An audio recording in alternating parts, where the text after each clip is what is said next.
اللہ تعالی وبرکاتہ الحمدللہ رب العالمین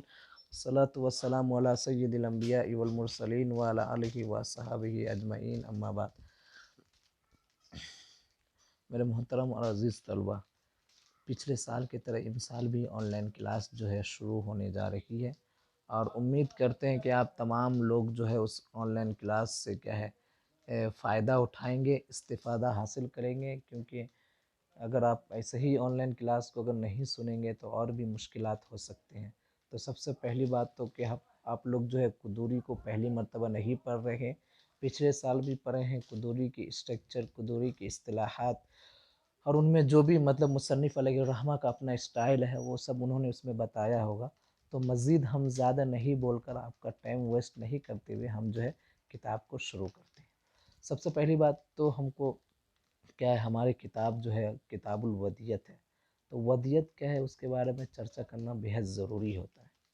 سب سے پہلے کہ ودیت جو ہے ہم عام بول چال میں بول سکتے ہیں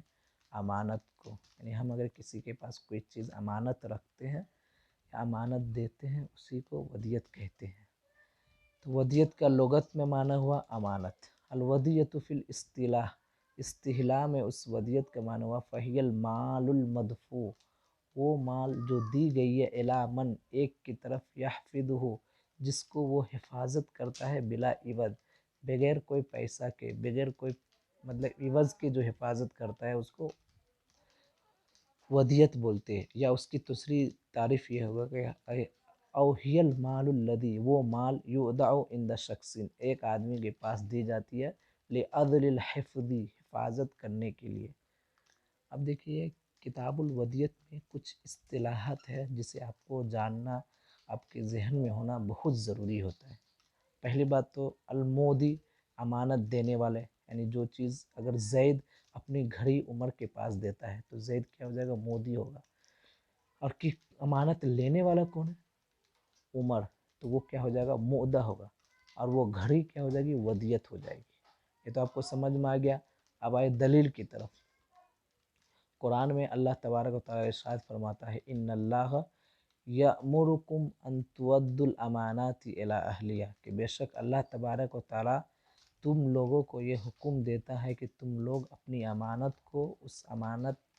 والے مالک کے پاس لوٹا دو۔ جب ٹائم آ جائے، جب مقررہ وقت گزر جائے تو اس امانت کو اس مالک کے پاس لوٹا دو۔ اور حدیث میں ہے عدل امانت، امانت کو لوٹاؤ، الی من ائتمنک، جو آپ سے امانت لی ہے، ولا تخن من خانک، اور جو آپ سے مطلب خیانت کیا ہے اس سے آپ کیا نہیں کرو، خیانت نہیں کرو۔ اب آئے ہم کتاب کی طرف، انشاءاللہ ہم جو ہے کتاب شروع کرتے ہیں، اور کتاب کو میں ایک پیراگراف پڑھوں گا، آپ لوگ جو ہے بغور اس کو کیا کیجیے گا، سماعت کیجیے گا، سمجھے نا؟ تو آپ کو کیا ہے بخوبی مل جائے گا۔ دیکھیے کتاب الودیت، الودیت امانت فی ید المودع اذا حلقت فی یدہ لم یضمنہا، کہ الودیت، ودیت جو ہے امانت، امانت ہے، فی ید المودع، کس کے ہاتھ میں، مودع کے ہاتھ میں، اذا حلقت، جب اس سے ہلاک ہو جائے، فی یدہ، اس مودع کے ہاتھ سے، تو لم یضمنہا، تو وہ جو ہے اس امانت کا کیا نہیں ہوگا، مودع ضامن نہیں ہوگا۔ سمجھے نا؟ اگر ایک آدمی زید نے اپنی گھڑی عمر کے پاس دیا اور عمر سے وہ گھڑی اگر ہلاک ہو گئی تو اب زید جو ہے عمر سے اس کا پیسہ نہیں لے گا، لیکن اس کے بعد بھی بتا رہے وَلِلْمُعْدَى، اور معدہ کے لیے ضروری ہے اَن يَحْفِظَهَا، کہ اس امانت کو حفاظت کرے، بنفسہ، خود سے، وَبِمَنْ فِي عِيَالِهِ، اور اس کے اہل خانہ میں جو لوگ ہیں اس سے بھی وہ کیا کرے، اس کی حفاظت کروائے۔ فَإِنْ حَفِظَهَا، اگر اس نے اس امانت کی حفاظت کی، بغیرہم، ان کے اہل و عیال کے علاوہ، تب بھی کیا ہے، جائز ہے، چاہے تو اپنے بچے سے بھی حفاظت کروا سکتا ہے، ان کے علاوہ وہ خود بھی حفاظت کر سکتا ہے۔ او یا اودہا، یا اس نے اس امانت کو دیا کسی دوسرے کے آدمی کی طرف، تو زمینہ، تو اب وہ امانت اگر اس سے دوسرے آدمی سے ہلاک ہو جائے تو عمر کیا ہو جائے گا، اس کا ضامن ہوگا۔ سمجھے؟ مثال کے طور پر زید نے اپنی گھڑی عمر کے پاس دی اور عمر نے اس گھڑی کسی خالد کے پاس دے دی، تو اب وہ خالد سے ہلاک ہو جائے یا کچھ بھی ہو جائے، اس صورت میں عمر کیا ہوگا، ضامن ہوگا۔ ان یقع فی دارہ حریق، اگر کسی گھر میں آگ لگ گئی، اس گھر میں امانت تھی تو فیسلمھا، تو اس نے اس امانت کو سپورٹ کر دی الی دارہ، اپنے پڑوسی کی طرف، او یکون فی